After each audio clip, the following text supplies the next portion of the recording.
Hi, good morning everyone. Kumusta po kayo? Maganda po ba ang araw ninyo? Kanina sa pagising ko sabi ko, good morning Holy Spirit. No?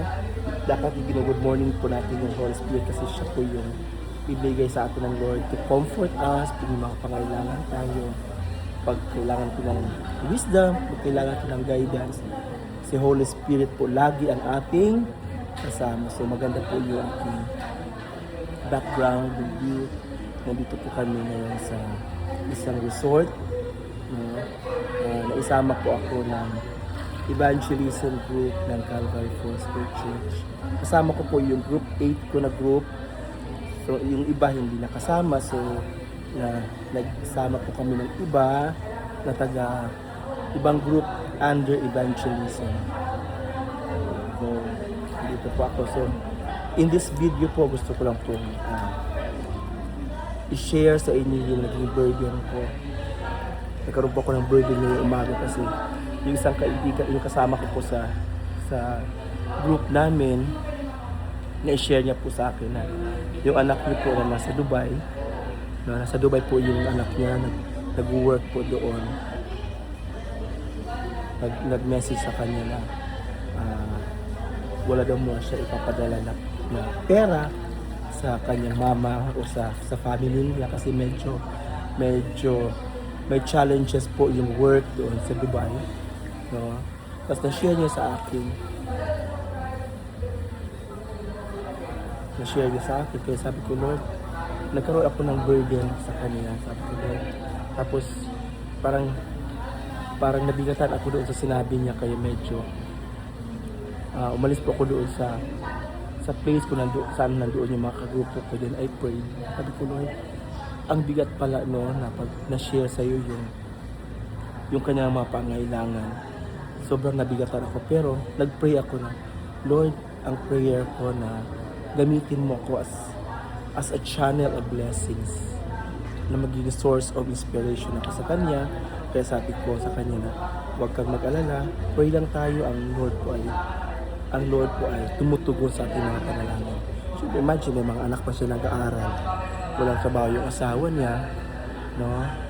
Nagkaroon ako ng kabigatan sa puso ko. Kaya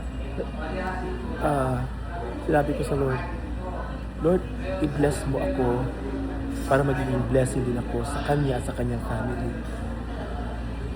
Ko, Lord, gawin mo kong channel of blessings, hindi lang sa kanya kundi sa mga taong ang nangailangan din ito. Kasi yun din yung naramdaman ko nung ako ay walang-wala din, no? Yun yung mga oportunidad na nawala sa akin na kailangan ko pero wala akong nakuhang tulong sa ibang mga tao, sa family, sa mga kamag-anak, no? Kaya ako po ay talagang nanalangin po ako. Sabi ko, Lord, tulungan niyo ako, Panginoon, at gamitin niyo ako as a channel of blessings. Gusto kong tumulong, Panginoon. Gusto kong maging source of blessings ako sa Kanya at sa Kanyang family. Yun lang. At ang prayers ko din sa mga nakakarinig ngayon, nakakapanood ng video na ito na lapit po tayo sa Lord. Lahat po tayo may mga pangailangan. Lahat po tayo ay may mga needs. Lahat po tayo may mga challenges na kinakaharap sa ating mga buhay. Pero huwag po natin kalimutan na He is just a prayer away. Manalangin ka lang, humingi ng tulong sa Panginoon, cry for help to the Lord, at kayang ibigay, kayang tugunin ng Panginoon ang ating mga pangailangan.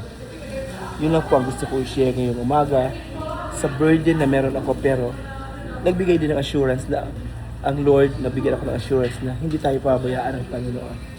God is always there. God is ready to help in times of needs. So, encouragement sa atin, keep on praying, keep asking the Lord to bless us and to help us. Yun lang, maraming salamat at blessings po sa lahat.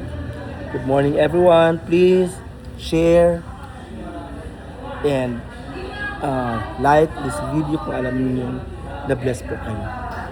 God bless everyone.